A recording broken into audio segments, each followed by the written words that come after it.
the Adulting is Easy podcast, where we make adulting easier by making money easier. This is your host, Lauren, and I'm joined today by Barbara Sloan, author of the book Tipped, the life-changing guide to financial freedom for waitresses, bartenders, strippers, and all other service industry professionals. A homeless teen who danced for dollars and definitely did not graduate from college, Barbara spent 2 decades working in every imaginable position in the service industry all over the country. She's now a personal finance expert and money coach. In addition to owning and running a badass women-owned construction company in the heart of Manhattan, she helps tipped workers achieve financial freedom like she did. She's passionate about all of the amazing aspects of tipped work and passionate about all of the terrible aspects of tipped work as well. Thanks for joining me, Barbara. Oh, I'm so glad to be here, Lauren. Thanks for having me. Absolutely. So everybody, let's talk about property management software that's a little bit different. First of all, software doesn't really solve all of your problems. That's why Hemlane's Property Management provides 24/7 repair coordination. That's right. Use your own service professionals or tap into their licensed network. Secondly, many of you are out of state, so Hemlane connects you with licensed leasing agents and other tenant placement services to help you find a tenant. And third, Hemlane is ranked #1 by Gartner with 4.8 reviews overall. So they're legit. Visit www.hemlane.com and don't forget to tell them that Adulting is Easy sent you. Again, that's www.hemlane.com. Hemlane will dramatically improve your property management.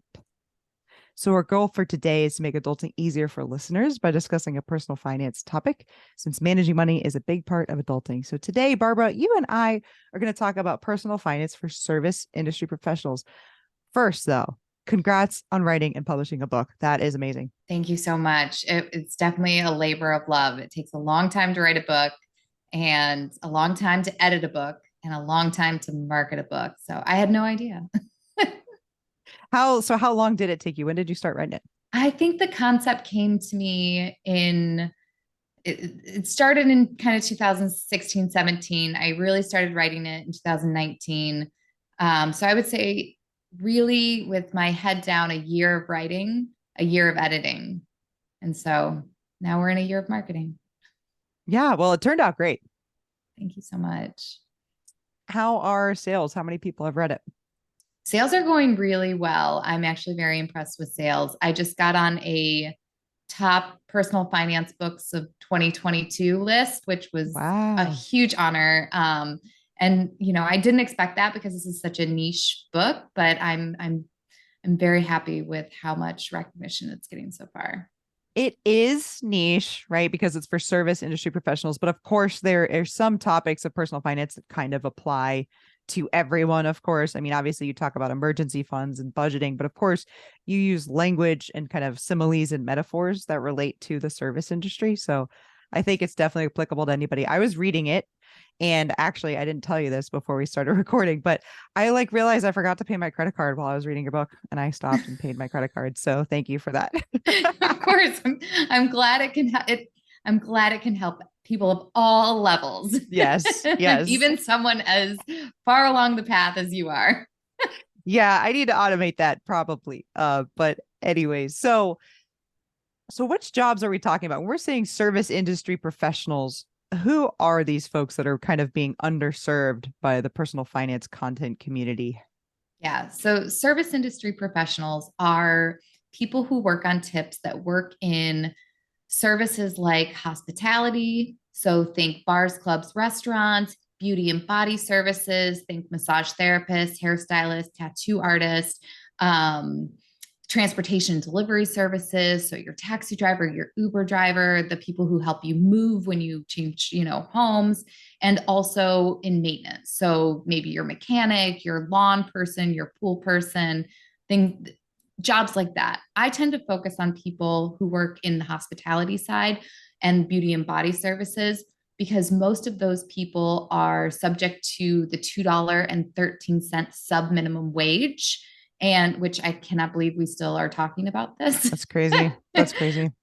Yeah. So people who work in bars, restaurants, clubs, they're all subject to $2.13. That is their minimum wage.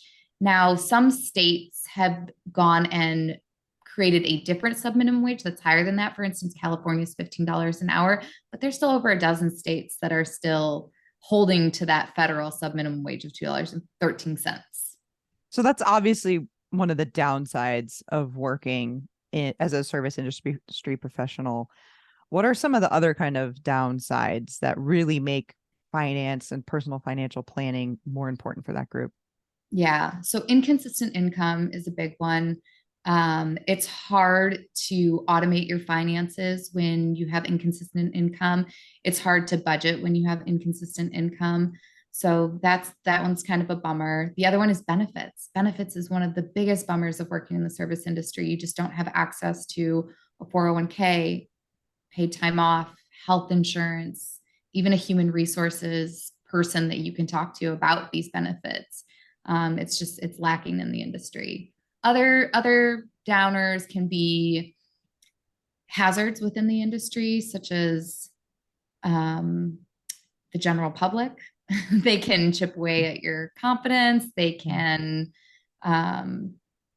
yeah, they can put you in unsafe or uneasy situations. Also, poor boundaries are sometimes a downer of the industry. Mm-hmm. So those are some of the downers. Yeah, and in your book, I was thinking about too, you're around basically drugs and alcohol a lot more than, a service desk worker, like somebody who is me, like I'm sitting at my desk using just knowledge worker, using my brain, and that's it. I'm not using my body very much. And certainly I'm not exposed to people around me drinking and spending their money kind of all around me all the time. Yeah. So those are influences. Yeah. And you have to remember that your environment impacts who you are and the things that you do. And so it just takes a lot more intentionality to make sure that you're aware of those influences on you and your spending. So what makes you like the service industry and so many other service industry professionals? What are the good things about working in that? Oh, so there's flexible schedules. There's there's independent, your location independent. So it's a career that you can take anywhere that you want. There is easy access to cash. The jobs can be really fun. There's socialization and networking. Yeah, those are a lot of the great aspects. I remember taking a college course, and one of our professors said that the happiest people in the world were hairstylists. And I remember being like, why is that? And he was like, well, they get to see the beginning and end of a creative project every single day. They get socialization with new people as well as with their coworkers. They can take their job anywhere, and they have mastery in something. And I just remember thinking that's really kind of a cheat code for life is all of those things. And you get all of that when you work in the service industry. Absolutely. And it really struck me when you were in your book when you were talking about you can move, you can take that. It doesn't take necessarily as long to find another job in between jobs and things like that. And you said you've worked all around the country. What was your background like as you were moving around and what were you up to and what were you doing? Yeah, when I first started going kind of full time in the industry, I was living in Los Angeles, and I started with, this was back in the day when this was maybe more safe, but Craigslist ads. I was doing catering gigs and in home bartending and serving for private events, private parties. I lived in Las Vegas where I was a bartender. I worked at dive bars. I learned how to become a flair bartender. I was a sideshow showgirl. I worked in Boston where I worked at Fenway Park slinging beers. I ran a dance troupe. I was a pole dancer. I was a burlesque dancer. I moved to New York. I became a coyote working at Coyote Ugly. So I've kind of worked and lived all over the country in a lot of different service industry roles. So what made you get passionate about personal finance? When did that happen? That happened in 2013, 2014. My wife and I had just moved to New York. We had like $700 in our pocket. I got two jobs. The first was working Coyote Ugly. The second, I was working days on Wall Street for an unregulated market. So it was part trading floor, part independent sales organization selling Hmm. like usurious loan products, totally shady stuff. Yeah. But that was a huge education for me, not only on the markets, but on predatory lending and financial services. And it was so toxic. I ended up leaving after 6 months and getting a job in construction. I was employee number 3 at the company that I now own. And I remember I was tasked with setting up benefits. Well, I had no idea what any of these benefits were. So, like, I was deep diving all of these benefits. And at the same time, we were working for these really high net worth clients on $1 million projects. And so I was getting to have conversations with them about their budgets big, big budgets, and to see how they thought about money when it seemed like they had unlimited resources. I was like, oh, this is what me and my peers have been missing. We've been missing these systems and benefits and this financial literacy and mindset. And it was just sort of an aha moment like, oh, this is the reason that I haven't been able to build wealth. And somebody needs to do something about it. Yes. And there are certainly, I think, systemic issues that need to be fixed. However, I think your book does a great job of pointing out let's control what we can control and kind of create your own benefits, kind of. So, can you talk through, maybe some of the steps that service industry professionals can take? Yeah. So the first thing I always like to point out is that retirement accounts are available to everybody, not just people who have an employer. The only thing that makes an account a retirement account is that it's tax advantage. You can bucket for your retirement in lots of different ways. It can look like, investment properties and real estate. It can also just look like a brokerage account that is going to cover that 4% withdrawal rate, or, a combination of your brokerage and your IRA. So you don't necessarily need to have a retirement account offered by your employer to be able to retire. And so I really encourage people who are in the industry who don't have access to things like 401ks and pensions or 457s or any of those things, you can set up your own retirement through a combination of retirement accounts like an IRA and non-tax advantage brokerage accounts. You can also set up your own paid time off. And the thing I love about setting up your own paid time off is that you get to decide how many days off you're going to take in a year. And so you build that up like a bucket, just as your employer would, where you say, this is how many days I'm going to take off in a year. And you save for that. Like I put out a little Instagram post reminding people that it's a great time during the holidays to save up your holiday tips, to bucket that for your PTO for the next year. And you put it aside and you say, okay, this is my 10 days of PTO. And every time you get a day off or you take a day off, you pull from that bucket to pay yourself. Paid time off is a huge benefit that most working people get. The average American gets 20 paid days off. Like, people Wow. in this industry experience so much burnout. And one of the things that, one of the reasons I think the industry is looked down on a lot is because people do automatically just up and quit. And it's because there's nothing tying them to this job. And also, there's a lot of burnout happening. Yeah, that was really eye-opening for me. I was a server for one summer, and it's not that I didn't like it or anything, but that's just when I was home from school and things. I'm glad I did it. I sort of think everybody should do that just so that they know what it's like for these people that are going to be serving them for the rest of their lives. But that's just a side note.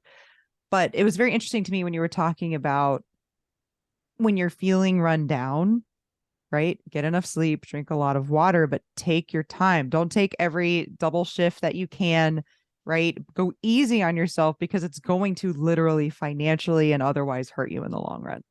Yeah. And this industry, it can kind of feel like golden handcuffs because this industry does not have an income problem. Typically, that's not the problem in this industry. And so you get addicted to that cash. And so that can leave you wanting to do those doubles and those clopens and lead you to that burnout. And speaking of cash, I thought you made some really good points in your book about why you should declare some of your cash, some of your tips on your taxes. Yeah. I mean, I don't blame people who don't, especially when you don't get any benefits. Like, I totally get it's like your own version of a pre-tax benefit, and I'm all for it. But there's a lot of reasons why you need to be claiming a good majority of your income. The biggest one is Social Security. So Social Security is a partial income replacement plan. And if you're not claiming most of your income, then you will not be on the receiving end of the biggest safety net. Majority of people who are in the service industry who are retired live solely on Social Security, which is Wow. terrifying Right. Yeah. because, like, the average payout for people who are claiming their income in full I think it was 2020, was like $20,000. And if you Yeah. can't imagine living on that, then you're going to be, it's people in the service industry age into the most economically disadvantaged people in our population. Mm-hmm. And it is because of Social Security, it is because of these benefits that aren't in place for them. So things like setting up your own benefit system, like your retirement accounts, like your emergency fund, and then also claiming your income so that you have some social security coming towards you can really make all the difference. That, and you're a big fan of real estate. I'm a huge fan of real estate as well. Claiming your income is so important to getting into the real estate game. Majority of Americans become millionaires, one through their 401k and two through their primary residence. So this is a huge way that service industry people are being left behind.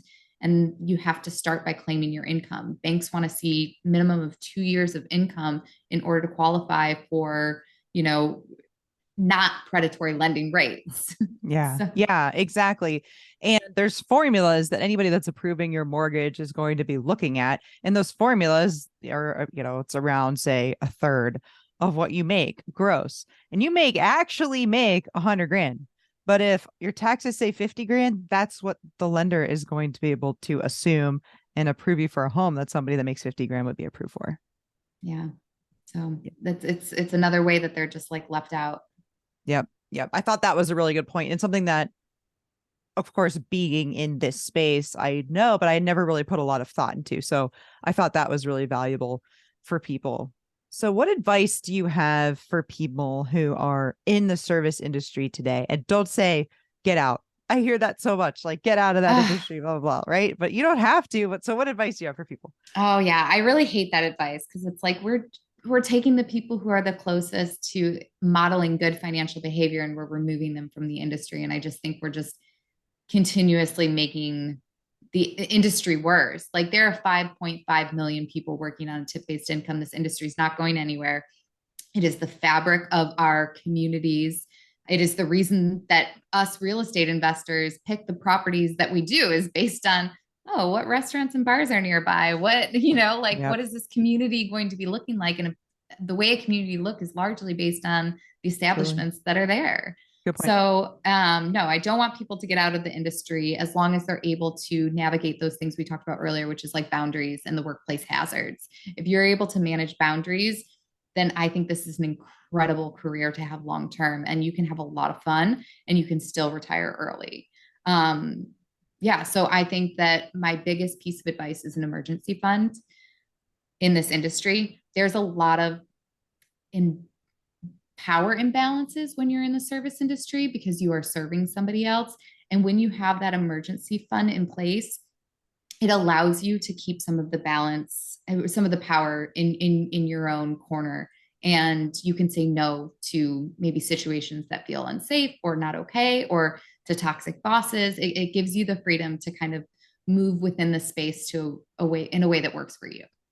So that Absolutely. Yes. So if you are, say, a server and you have a guest maybe that you're uncomfortable with or something like that, if you don't have a safety net, if you could not walk off that job, right, because you need the money or for whatever reason, you may have to do things that you don't want to do, right? Is that kind of the general idea? Yeah, and it's not even just the job, it's even just that table, right? Like Right. if you need money to make your rent that night and you have a table of a bunch of, you know, inappropriate people who are saying things to you that are just not cool, if you need that money, you're going to let that slide. And that's not okay, right? Whereas if you have resources where you're like, I got this month's rent, I've got savings if I need to, I don't have to put up with this behavior, and my restaurant doesn't have to put up with having these type of patrons, or my club doesn't have to put up with having these type of patrons, and we can make an example out of them, and then you can remove those people from your establishment. Whereas if you were in a position where you needed that money, you would probably not be able to make that decision. So emergency funds all the way. And our industry, you can get away with 3 to 6 months. We're all approaching this recession. And so I'm leaning towards telling people 6 months, but in the service industry, 3 months is usually a great place to start because we have an easier time finding work. Yeah. Yeah. I thought that was a really good point in your book. And something else I wanted to touch on was you had some creative ways. You even just said that one, right? I think people are more generous tippers around the holidays. I certainly try to be. So that was a great tip, right? Tip, huh? But like your extra, your holiday tips, right? Put those somewhere, put those towards something. What are some other creative ways that people can use their tips to save for things? Yeah, I like to make everything a game because it just makes it so much more fun. So if you're somebody who's, serving at a restaurant and you have like a six table section, I love the idea of taking one table and making that your savings table. Whatever tips you get from that one table, that's what's going into savings or that's what's going into retirement or investment accounts. If you're at a bar, then you can pick a couple of stools or you can pick people wearing a certain shirt color. If you're a dancer, maybe you want to pick a certain bill type, like, oh, I'll put all the fives that I get into savings. So there's a lot of ways that you can make building your emergency fund or even saving and investing fun within your job. And I will tell you, there you work so hard on those particular tables or clients when you know that their money is going to be paying you for the rest of your life. That is so cool. Yes, thank you for sharing that. I wanted to make sure that we definitely talked about that. Is there anything else you want to add before we wrap up? I think a lot of people in the service industry who aren't familiar with, the personal finance world, with investing, with financial services, it can feel really overwhelming and intimidating. And I always like to remind people that if you can talk about the differences between four different types of red wine, four different types of white wine, four different types of whiskey, you are smart enough and capable enough to be investing. You are smart enough and capable enough to be in doing all of the things in finances. And so don't let the jargon or other people's opinions of your job keep you from building the freedom, the financial freedom that you deserve. Well said. So how can people get in touch with you and buy the book? Yeah, the book's available on Amazon. You can just type in tipped or tipped book. The subtitle's very long, so I don't expect people to remember, but tipped or tipped book will get you there. People can get in touch with me through my website, www.tippedfinance.com, or you can find me on the socials at Tipped Finance. I mostly hang out on Instagram, but I'm trying to do TikTok. And I'm not anywhere near where you are on Twitter, but I do retweets and things. So I do Twitter too. Yes, you've responded to my DM, so that was good. And we got to meet in person at FinCon, which was really cool. Yeah, that was awesome. So everybody, you can follow me on Twitter at Adulting is Easy. I'm on YouTube at Adulting is Easy. I am on Instagram at Adulting is Easy Real. Speaking of something that I am really going to try hard at soon. I'm on Facebook as well, or you can email me at realdultingiseasy@gmail.com. Thanks again for listening, everybody. Hopefully Barbara and I have made adulting a little easier for you.